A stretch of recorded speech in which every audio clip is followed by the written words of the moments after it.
If what we are about to share with you was about earthquakes, tsunamis, volcanoes, wild winds, or wildfires, I would have said you should just go ahead and look for the next video to watch. Because these have been revealed to many by God, and I believe a serious believer is already aware and is praying and preparing his or her heart for what is to come. But it's not like that in today's experience, for what this little girl reveals is an entirely new and unexpected revelation of what is to come that no one had ever seen or spoken about. She reveals 3 things, but I tell you, beloved, that the third thing she reveals will leave you in shock and at the same time prepare you for what is coming this November. Kindly let us know where you are watching this experience from, so we can continue praying for you and your family. My name is Kelishama Robert, and I'm a mother of 2 from Tulsa, Oklahoma. 3 weeks ago, something happened to my 13-year-old daughter, Azariah. I'm sharing this because she begged me to tell others what she experienced. She cried once in a while, trying to tell me how she felt everyone needs to know what she saw. Deep down, I knew it's not her, but God speaking through her.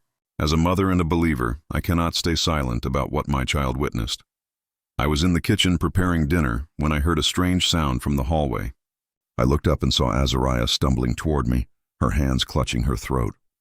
Her eyes were wide with terror, and she couldn't make any sound. I ran to her immediately. Her face was already turning a shade of blue-gray that still haunts my dreams. I got behind her and started doing the Heimlich maneuver, pushing hard on her stomach like I'd learned years ago in a CPR class. I did it over and over, begging God to help, screaming her name, but nothing was working. My phone fell to the floor as I tried to call 911 while still trying to save her. I felt her body go limp in my arms. She collapsed and I lowered her to the floor. I started chest compressions, counting out loud, crying, praying, and calling for help all at the same time. The paramedics arrived within 6 minutes, but those 6 minutes felt like hours. They worked on her right there in my hallway. One of them finally got the object out. It was a small rubber bouncy ball, the kind kids get from those quarter machines. She had been playing with it, trying to catch it in her mouth. They got the ball out, but her heart had stopped. They used their equipment on her, shocking her chest, once, twice, 3 times. On the 4th shock, her heart started beating again. The paramedic looked at his watch and told me she had been without oxygen for almost 4 minutes. They rushed her to the hospital. All I could do was sit in the ambulance holding her cold hand and praying. Azariah woke up in the hospital 6 hours later. The doctor said it was a miracle she had no brain damage. They ran tests and kept her for observation, but physically, she was fine. But when she opened her eyes and saw me sitting beside her bed, the first thing she said was that she needed to tell me something important. She said she had been somewhere else. She told me she had seen things that I needed to know about. At first, I thought it was the medication or the trauma. But as she began to talk, I realized this was different. My daughter was serious, urgent, and more focused than I had ever seen her. She grabbed my hand and made me promise to listen to everything. So I listened. She revealed to me that after she lost consciousness, she found herself standing in our hallway, but she was no longer in her body. She described looking down and seeing me doing chest compressions on her lifeless form. She told me she saw my phone on the floor and remembered watching me cry and scream her name. But she said she wasn't afraid. She felt a peace she had never known before. She told me that someone spoke to her from behind. She said the voice was gentle but powerful, and it told her not to be afraid. When she turned around, she saw a being of pure light. She couldn't make out a face, but she knew deep in her spirit that it was Jesus. She said he didn't speak with words from a mouth, but that his thoughts became clear in her mind. Azariah described to me how suddenly they were in a different place. She called it a throne room, but said it was bigger than any room could be. She told me the walls seemed to go on forever, and everything was made of light and colors she had never seen before, colors that don't exist here on earth. She said there were tall beings everywhere. She told me these were angels, but they didn't look like the pictures we see in books. She described them as glowing, with some having wings made of what looked like fire and wind combined. They were busy, like they all had specific jobs to do. She revealed to me that in the center of this place was a massive throne, and someone sat on it, radiating light so bright that everything else looked dim in comparison. She said she couldn't look at it directly for too long. My daughter told me the angels were communicating without speaking, discussing serious matters. She heard them mention things like nations, time running short, and something about sealing. One angel was holding a scroll and reading from it. That's when Jesus began to show her the first revelation. Azariah told me she was shown a vision like a movie, but she was also somehow inside of it at the same time. She described seeing regular stores like Walmart and Target. She said it was November and Christmas decorations were everywhere.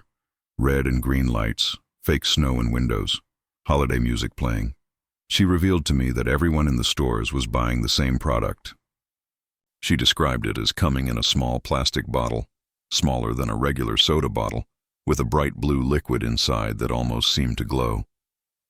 She told me there were massive advertising campaigns everywhere, on people's phones, on televisions, on billboards. My daughter said the advertisements used Christmas music and showed happy families drinking this product together. The ads promised it would make people feel amazing, think clearer, and be their best self.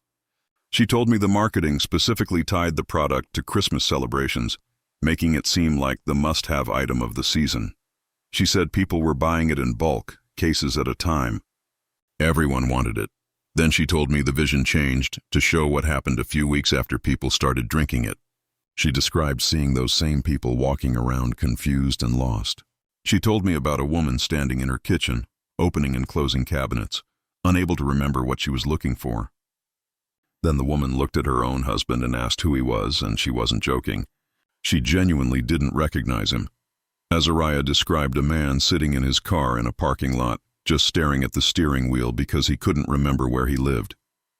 She told me about a teenage girl at school who started crying because she couldn't remember her own name. She revealed that this was happening to millions of people everywhere. They forgot their identities, their memories, their beliefs. She said it was like someone had erased parts of their minds. But then my daughter told me she noticed something crucial. Some people were completely fine. They remembered everything. When she looked closer at these people, she said they had a mark on their foreheads, not visible to human eyes, but a spiritual seal. Jesus revealed to her that these were people who belonged to God, people who prayed and believed in Him, people who hadn't consumed the drink.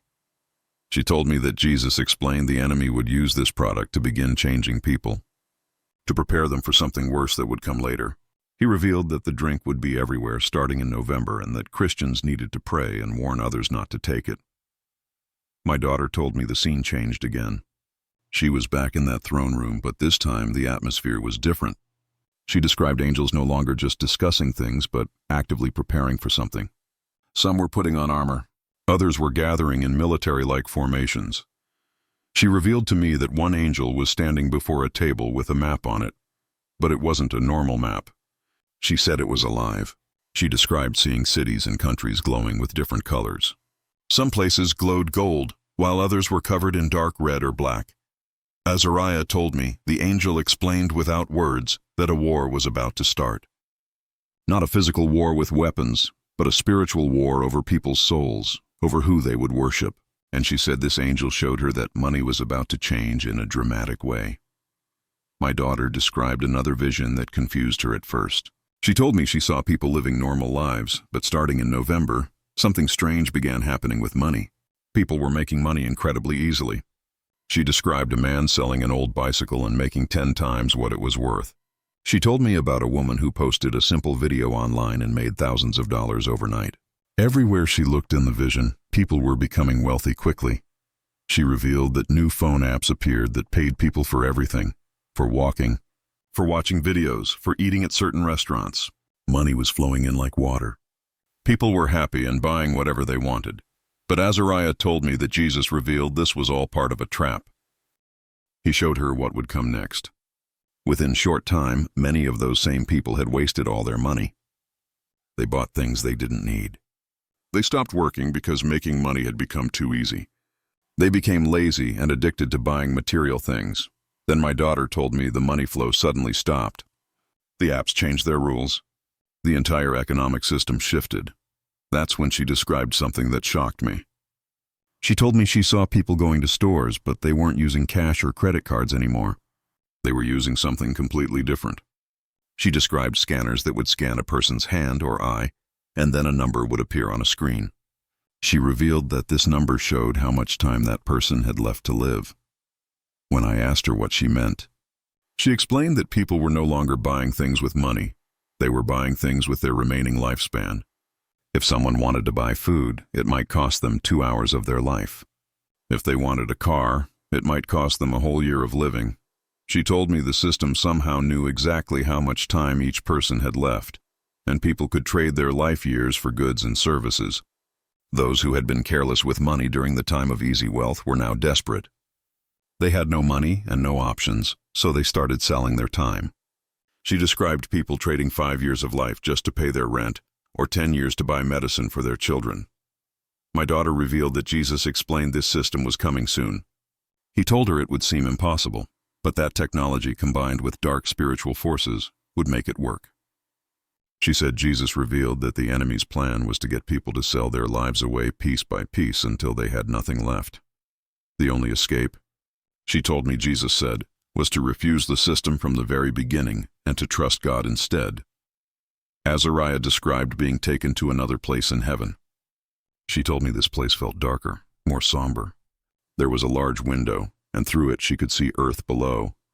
An angel stood beside her and pointed down at a specific location. She revealed it was America.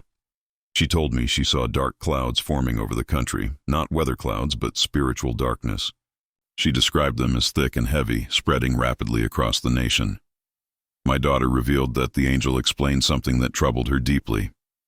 The great persecution of Christians, the time when believers would be hunted and hurt for their faith, was going to begin in America, not in communist countries or the Middle East like we might expect. She told me she was confused by this because she always thought persecution happened in places that already hated Christians. But she said the angel shook his head and explained further. He revealed to her that America had the most Christians, the most churches, the most Christian media, and the most missionaries. He told her that if the enemy could destroy Christianity in America, it would crush the faith all over the world. She said the angel explained that America was like the root of a tree. If you cut the root, the entire tree fall. My daughter told me she was shown exactly how this persecution would unfold. She revealed that it wouldn't start with violence or soldiers dragging people from their homes. Instead, it would begin with new laws and regulations. She described seeing people in business suits sitting in government buildings writing new legislation. The laws used terms like stopping hate speech and preventing religious extremism. She said at first it sounded reasonable, and people thought it meant stopping actual hatred. But then Azariah told me she saw pastors getting arrested for preaching straight from the Bible. She said certain Bible verses were being classified as hate speech. Churches were being told they couldn't teach specific biblical truths anymore, or they would be shut down permanently. She described seeing parents receiving visits from social workers. She told me these workers were telling parents that teaching their children about Jesus was considered psychological harm, like a form of child abuse. Some parents, she revealed, had their children taken away from them. My daughter told me she saw people losing their jobs. A man was fired for refusing to say his faith was wrong. A woman lost her business because she wouldn't stop praying with her employees. Then she said it escalated. Churches began losing their tax-exempt status, which meant they had to pay so much money to the government that most couldn't afford to keep their doors open. The big churches closed down. Only small groups meeting in secret could continue. Azariah revealed that banks started closing the accounts of Christians who spoke publicly about their faith. If someone posted about Jesus on social media, they could lose access to all their money. Then my daughter told me about something that made her cry as she described it. She saw people being arrested during the night. Unmarked vans pulling up to houses. People disappearing.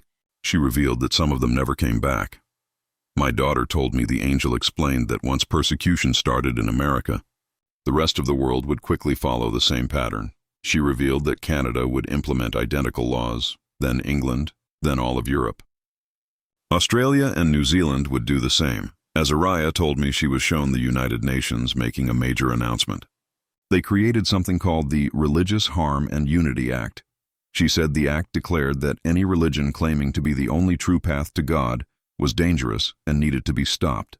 They presented it as protecting global peace. But she revealed that Jesus told her this was a complete lie. He explained that the law was specifically designed to remove his name from the earth. My daughter told me she was shown that other religions would be permitted to continue. Muslims could still practice their faith. Buddhists could continue their traditions. But Christianity, specifically faith in Jesus Christ, would be criminalized. She told me that countries in Africa and Asia initially resisted these policies, but she revealed that the United Nations and powerful Western nations gave them an ultimatum. They were told that if they didn't adopt these laws, all financial aid, food assistance, and medical supplies would be cut off. So these countries had no choice but to comply. But then my daughter's face changed as she told me the next part. Despite the terrible persecution, she revealed that something beautiful and powerful happened. She told me she was shown a new kind of church rising up. It wasn't a church with buildings or famous preachers. It was people gathering in homes and basements, in forests, meeting in secret but filled with boldness and fearlessness. Azariah revealed that young people, even teenagers like herself and younger children, became leaders in this underground movement. They preached boldly despite the danger. They prayed for miracles and witnessed miracles actually happening. She described sick people being healed, blind people receiving sight, and people possessed by demons being set free. She told me she was shown angels beginning to appear visibly to protect believers. She described angels standing guard outside homes where Christians were praying. She revealed seeing angels confusing soldiers who came to make arrests, causing them to forget their orders or lose their way. My daughter told me that despite the persecution, or perhaps because of it, the gospel began spreading faster than it ever had when churches were legally free to operate. She revealed that people were coming to faith in Jesus every single day. The harder the enemy tried to stop it, the more rapidly it grew. She said Jesus explained to her that this would be the final great revival. He revealed it would be the most powerful move of God the world had ever witnessed. But it would happen in the darkness of intense persecution. My daughter described everything suddenly becoming bright white, and then she felt an intense crushing pain in her chest. She told me the next thing she knew. She was gasping for air and opening her eyes. She was surrounded by paramedics, and I was there holding her hand and crying. She heard them saying she had been without a pulse for almost 4 minutes. The bouncy ball had finally been removed with their equipment, but her heart had stopped completely. They had to revive her. When she was finally able to speak, she immediately started telling me everything she had seen. She begged me to believe her. She made me promise to tell others. As her mother, I'm telling you now, my daughter is not a liar. She's not seeking attention. She's a normal 13-year-old girl who experienced something extraordinary and came back with a message. I'm sharing my daughter's experience because she asked me to, and because as a Christian mother, I believe what she saw was real. I've prayed about this constantly since it happened. I've asked God for wisdom and discernment, and I keep feeling in my spirit that this message needs to go out. Things are about to change rapidly. The month of November is significant. We need to pay attention to what happens. We need to be careful about what we buy, what we consume, and what systems we agree to participate in. But most importantly, we need to pray. I'm calling on every Christian mother, every father, every believer who reads this. Please pray. Pray like lives depend on it, because they do. Pray for protection over your family. Pray for wisdom to recognize deception. Pray for boldness to stand firm in your faith when things become difficult. Pray for Christians around the world. Pray for believers in America who will face this persecution first. Pray for the church in every nation. Pray for those who are already suffering for their faith. Pray for those who will face suffering soon. Pray for our children. Pray that they will remain strong in the Lord. Pray that this generation will be the bold, fearless generation that spreads the gospel in the darkest of times. Get your family close to Jesus right now while you still can. Read the Bible together. Worship Him in your home. Talk to your children about their faith. Prepare them spiritually for what's coming. Build community with other believers. Find trusted Christians you can pray with, share resources with, and stand together with when times get hard. My daughter is just a 13-year-old girl from Oklahoma. She's not famous or special in the world's eyes, but she saw something real, and she's telling the truth. I believe her with everything in me. Please don't dismiss this message. Please don't ignore what my child witnessed. And please, please pray. Our time is short. The harvest is ready. The workers are few. But God is raising up a remnant that will not bow, will not compromise, and will not be silent. Will you be part of that remnant? Will you pray with us?